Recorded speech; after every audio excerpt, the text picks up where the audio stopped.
nggak ada solusi juga. Jadi kan banyak, jadi gini ya, kan aku ini lagi ya, banyak banget yang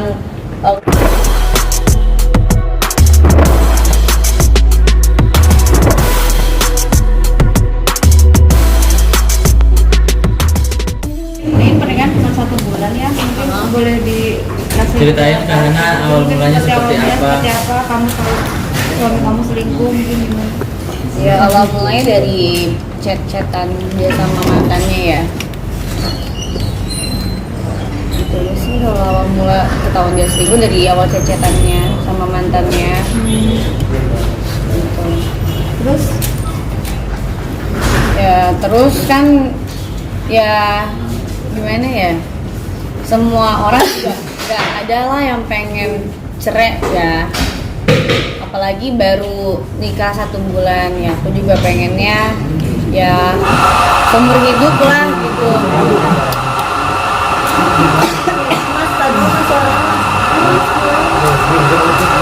Bisa ini tempat kerja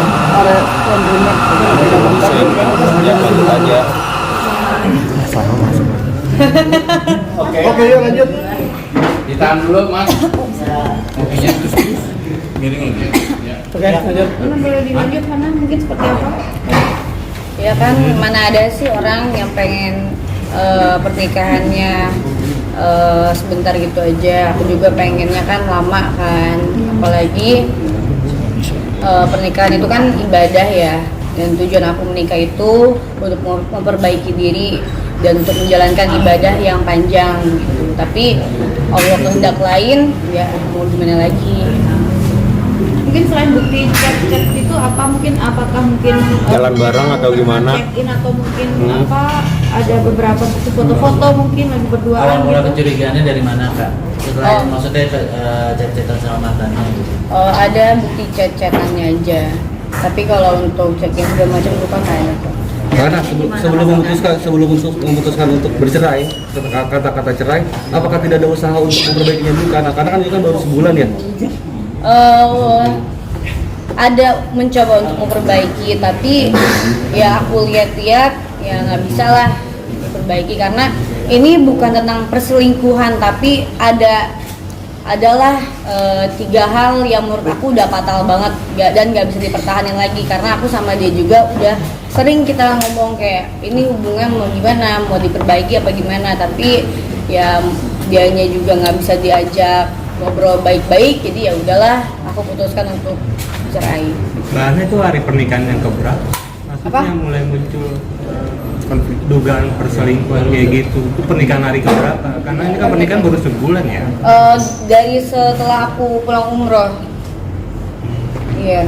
Itu kejadian itu tanggal 4 ya, kalau nggak salah tanggal 4 ya. Tanggal 4 pas aku pulang umroh banget. Itu umroh bareng sama suami. Iya, bareng sama suami, bareng sama keluarga juga. Dari situ udah mulai kebongkar. Kalau pas umroh kebongkar sifat aslinya. Iya. Dari mulai pulang umroh ya. Iya. Nah ini kan pernikahan 1 bulan aja ya. Mungkin apakah tidak disayangkan gitu? Mengingat kan masih baru banget seumur jagung. Nah, kalau dibilang sayang lah, mana ada sih yang pengen cerai cepat gitu aja ya. Tapi aku rundingin lagi, nggak ada yang bisa dipertahankan lagi. Tapi kalau lihat dari komentar beberapa netizen ya, dengan pernikahan 1 bulan katanya yang settingan lah, yang kawin kontrak lah, mungkin seperti apa untuk menjawab? Ya kalau misalkan settingan atau kawin kontrak, mana ada buku nikahnya ini jelas loh, udah terdaftar di KUA gitu ya kan.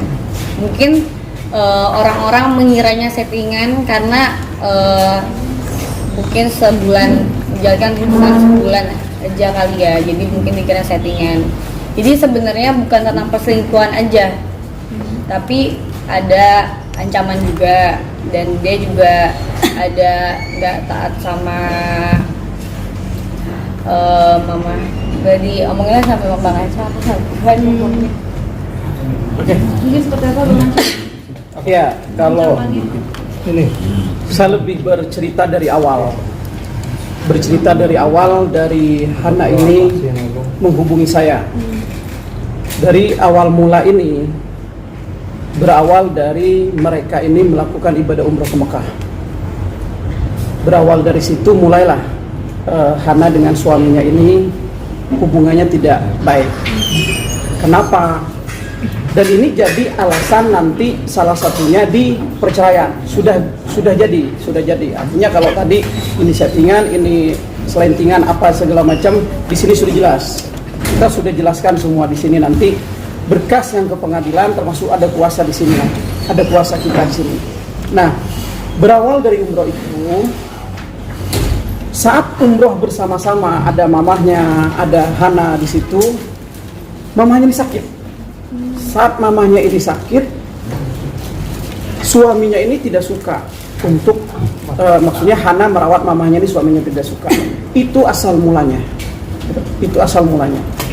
Sampailah mereka ini dari situ mulai cekcok, hubungan mulai tidak baik segala macam. Siapapun pengen merawat mamahnya. Saya yakin teman-teman yang ada di sini pengen sekali dapat ridho orang tua. Dan itu yang dilakukan Hana. Sehingga sepulangnya dari umroh, di bandara dia pergi. Pulangnya tidak bareng. Artinya apa? Meninggalkan mereka, meninggalkan Hana dengan keluarganya. Itu kan sangat tidak baik. Menunjukkan bahwa dia ini tidak suka untuk bersama-sama. Menunjukkan adab yang jelek terhadap orang tua dan selaku pemimpin rumah tangga di sini. Dia kepala keluarga. Dia berangkat umroh itu, dia laki-laki, dia membawa keluarga, dia sebagai pilot di pesawat itu. Nah, koda di kapal keluarga itu yang harusnya tanggung jawab dia selaku keluarga, selaku kepala keluarga, pulang bareng segala macam. Itu. Terus alasan salah satunya juga adalah ada dugaan perselingkuhan yang buktinya nanti kita hanya bisa menyampaikan di pengadilan. Dugaan-dugaan ini bukan hanya sembarang dugaan, artinya ada bukti chat, terus pergok segala macam dengan bentuk yang menurut Hana itu sudah tidak layak sebagai orang yang punya istri. Gitu. Terus yang ketiga, yang keempat, sepulangnya tadi bukan dia memperbaiki, malah suaminya Hana ini meminta kembali mahar pernikahan atau mas kawin pernikahannya beserta seserahan. Itu diminta kembali. Ini menurut kami ini sangat fatal. Karena apa? Undang-undang perkawinan pun bahwa mahar atau mas kawin itu kan wajib, tidak boleh diambil lagi. Secara adab pun itu sangat tidak bermoral dan tidak beradab. Mas kawin diminta kembali. Begitu juga hukum agama, haram hukumnya diminta kembali. Bahkan tidak boleh menikmati suami itu, mas kawin itu. Itu udah sepenuhnya hak istri. Itu agama yang mengatur, undang-undang yang mengatur segala macam.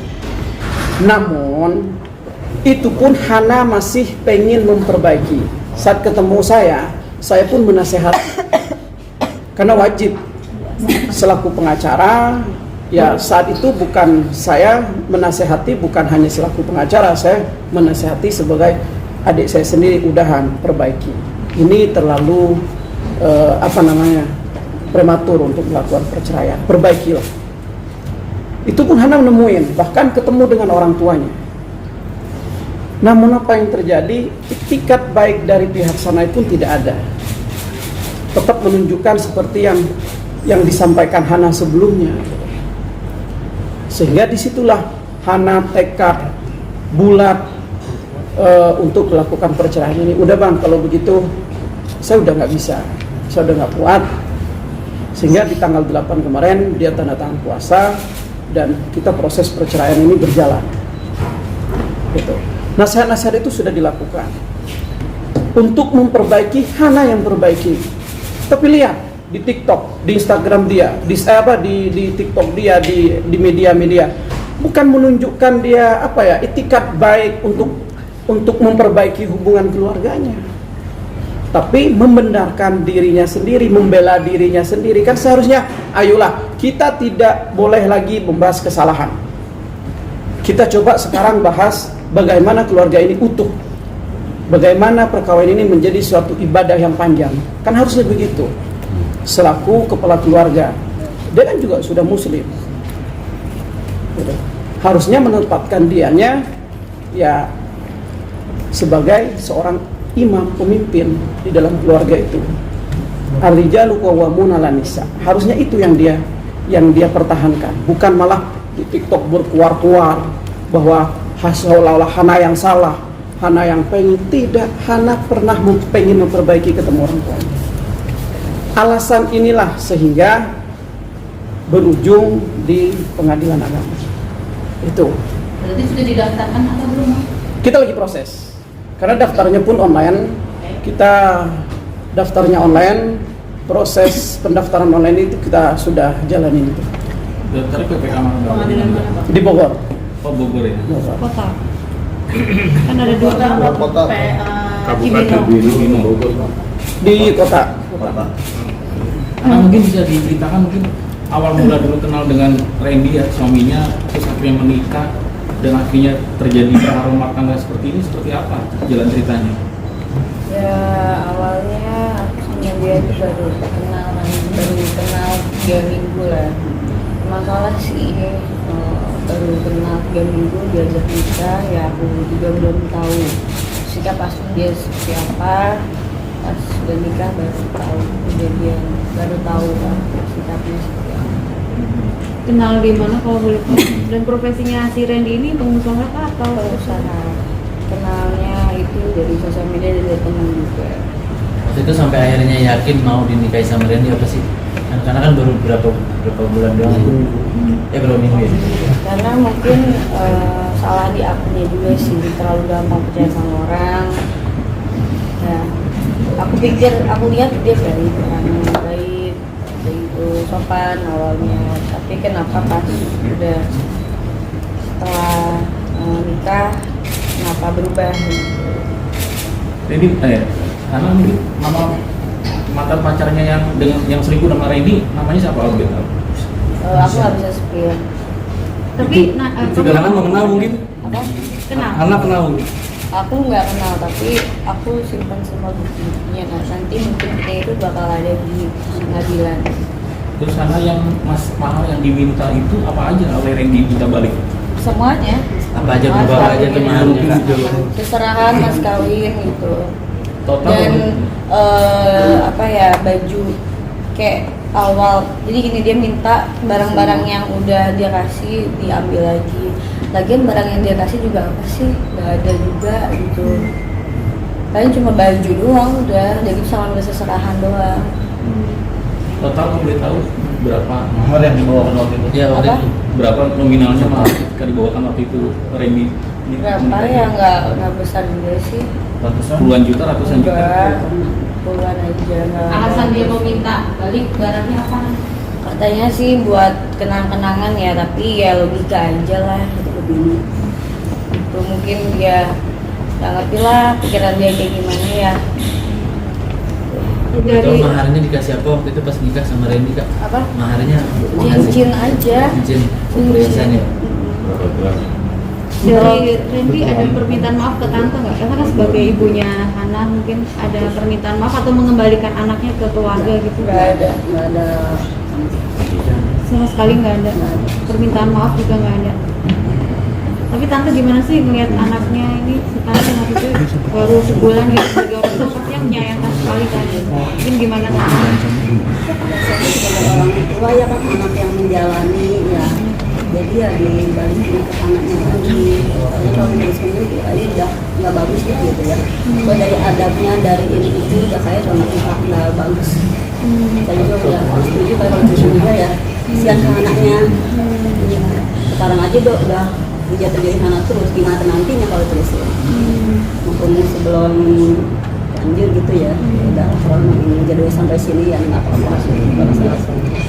Ibu mengetahui nggak waktu itu anak merawat ibu, istrinya itu, suaminya itu marah, ibu mau tahu itu? Iya. Marahnya seperti apa bu? Dia mah datang ke saya. Marahnya seperti apa? Masih nggak cuma ngeliatin mimik muka aja gitu. bukannya kayak apa kan nggak suka ke saya gitu. Ada ancaman sebelumnya kan? Biasanya kan kalau dia kan jalan kalau umroh kan nggak sekali 2 kali, dia kan biasa sama saya. Kok umroh yang sekarang kok dia agak beda gitu, anak nggak pernah nyamperin saya dan akhirnya sakit gitu kan, nggak ada. Saya kalau nanyain ke dianya kayaknya ya gitu aja jawabannya, ada di kamar, ada di kamar. Ya karena kan aku kan Apalagi dilarang ya. Karena kan aku kan apa-apa kan nggak mau dong kasih tahu ke mama aku, apalagi masalah rumah tangga kan. Kalau kata di sana mah pamali ya, kalau diomongin lagi ke orang tua. Dan aku juga tahu posisi mama aku sakit, jadi ya aku nggak perlu lah aku cerita lagi ke mama, biar aku aja berdua yang selesaiin. Ya.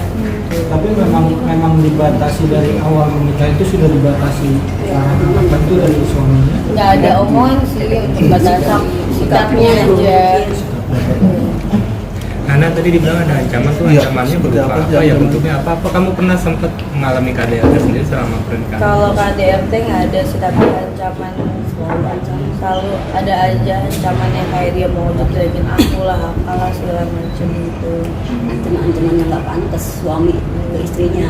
Apalagi kan statusnya kan masih jadi suami kan, seharusnya sebagai laki-laki jadi kayak begitulah gitu.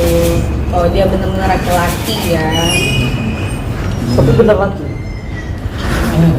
Tante sama kakak ada hormatnya gitu nggak sih? Atau selama 1 bulan itu malah kayak cuek gitu sama tante, kayak tidak menganggap sih. orang tua? Cuek, banyak kan cueknya ke saya. Sejauh ini permasalahan ini sudah dibawa secara kekeluargaan? Udah, karena kan sebelumnya udah ngobrol-ngobrol dulu sama keluarga saya juga kan ngomongin gitu kan. Nggak taunya pas ketemu itu nggak ada solusi, malah makin itu yang minta mas kawin dibalikin ke situ ya. Pas di situ saya mikir ya udah nggak bagus kalau kayak gitu. Baru segitu gitu ya, kayak kesana tuh banyak yang dikasih, banyak yang minta lagi. Sebenarnya kalau misalkan mau diminta ya saya juga nggak ngerasa rugi juga sih ya, kalau mau ambil aja gitu. Tapi Nggak bagus. tapi sakit hati aja gitu. Fatal banget Iya. itu. Soalnya nggak seharusnya gitu. Iya. Dan gini ya, jangankan mas kawin, harusnya barang yang udah dikasih itu nggak boleh diminta lagi, apalagi itu istri. Gitu. Dia kan laki-laki. Ini sebelah saya ini sering ngasih ke cewek-cewek nggak boleh diminta lagi. Ya maksudnya gimana ya, dia juga seharusnya tahu diri lah. Maksudnya dia juga samanya tinggal di rumah aku, apa pernah aku ungkit-ungkit, apa pernah aku ini kan enggak kan. Ini bagian mas kawin diminta kayak apaan sih itu, dan nominal juga nggak seberapa ya. Kalau misalkan mau diambil ambil aja, aku juga nggak ngerasa rugi. Tapi Hana sudah ada komunikasi dengan keluarga suami mungkin dengan Sudah ada ketemu langsung juga. Terus dari pihak keluarga sana gimana mengiyakan untuk kalian bercerai? Nggak ada solusi juga. Jadi kan banyak, jadi gini ya, kan aku ini lagi ya, banyak banget yang ngomong kalau ini settingan, ini apa tuh biar aku naik lagi berita segala macam rupa itu, ini tuh nih aku perjelas ya, ini bener loh, ini bukti loh. Sorry ya, aku anti settingan dari dulu, nggak pernah aku mau settingan, diajak settingan aja aku nggak pernah mau. Apalagi nikah, aduh nggak deh, settingan nikah gitu kan sama aja menjatuhkan harga diri aku kan sebagai wanita ya. Gitu. Tapi pas selama pernikahan itu nafkah terpenuhi tidak? Itu juga jadi masalah. Nafkah lahir batin terpenuhi nggak ya? Batin mungkin terpenuhi. Batinnya terpenuhi. Tapi nafkah enggak ya? Tegas saja enggak atau ya? 50-50 lah. Hana mungkin Ini gimana? Bulan? Per bulan mungkin ada yang minta berapa per bulan? Nggak ada. Jadi kita tuh nggak. Jadi gini loh. Nggak ada omongan kamu segini ya, kamu segini, karena aku juga tidak mematokkan, ya udahlah gitu. Nggak ada aku segini nggak ada. karena selain bercerai ini mungkin ada tuntutan apa lagi sih kamu, mungkin sudah ada harta gono gini di sini? Nggak ada harta ini. Nggak ada. Rumah ada, dibeliin rumah, mobil. Harta ada. Mbak. Ini punya Hana, bukan punya suaminya. Mbak, baru-baru dibeliin rumah, mas kawin diambil lagi. Aduh, gue tanya nangis jadi ketawa nih kalau tanya dia begini. Bang Acong, pastinya kapan akan mengajukan gugatan itu? Kita Apakah gugatannya hanya cerai aja? Seperti yang tadi dibilang, apa ada gugatan lain? Iya, kalau gugatan murni cerai, karena kan biasanya gugatan itu 3 ya. Gugatan, rebutan anak, harta gono gini. Harta gono gini pasti sudah tidak ada. Anak juga tidak ada. Jadi hanya perceraian saja. Gitu. Kapan pasti Bang? Dari hari ini sudah kita proses. Udah diajukan. Kan itu secara online, kita tidak harus ke sana. Jadi intinya gini ya, ini kan nanti mana-mana nih, oh si Hana dapat ini, yang nggak ada aku dapat apapun dan nggak ada aku diambil lagi, yang ada juga diambil lagi ya Maya pas kawin. Intinya nggak ada harta gunung gini juga, nggak ada yang dia kasih juga ke aku. Selama ini juga dia masih tinggal di rumah aku, pakai mobil aku ya. Numpang hidup ya. Numpang hidup ya. Ya, Karena mungkin bisa ditunjukin juga chat WA mesra. oh nanti paling di pengadilan ya, di pengadilan aku bakal kasih bukti semuanya. Itu sering juga ada chat WA mesra sama suami. Nggak tahu deh, aku kan baru pergokin sekali. Nah itu chat mesranya mungkin hanya chattingan biasa aja atau mungkin sampai ngirim-ngirim gambar atau seperti apa Kak? Chat-chat aja lah. Chat biasa aja ya? Iya, ada bukti lah pokoknya. Kalau isinya kayak gimana, kita tidak bisa menyampaikan itu karena itu bukti di pengadilan nanti. Iya. Karena terus rumah yang dijual itu juga itu karena para rumah tangga ini. Ih enggak, itu rumah aku, itu rumah aku, hei. Nih yang perjelas lagi ya, dia nggak ada ngasih aku apa-apa, dia nggak ada ngasih aku apapun. Itu rumah yang aku jual, itu rumah aku. Karena kenapa aku jual? Karena aku lagi beli rumah lagi bangun rumah lagi di apa tuh di daerah situ juga, Jakarta juga. Kenapa juga? Karena pengen nyari lebih luas lah gitu. Aku kan kenal sama dia baru 3 minggu. Iya. Nggak dikasih apa-apa termasuk nafkah juga nggak Kak? Atau seperti apa Kak? Atau mungkin keberangkatan umroh juga mungkin dari kakak juga atau seperti apa? Enggak saya, aku semuanya sendiri. Berarti dari umroh juga ya? Iya, Umroh juga aku sendiri. Dari Hana gitu. Kalau umroh enggak, kalau biaya umroh, kalau yang dia itu pakai uang sendiri. Kalau yang aku sama keluarga aku ya pakai aku. Kaget ya. Bang Acong kan tadi bilang kan Ya. tadi kan bilang sudah daftar secara online. Hari ini itu sudah daftar atau baru akan mendaftar? Sedang proses daftar. Kan online itu kita upload dulu, tidak langsung kita dapat ini kan.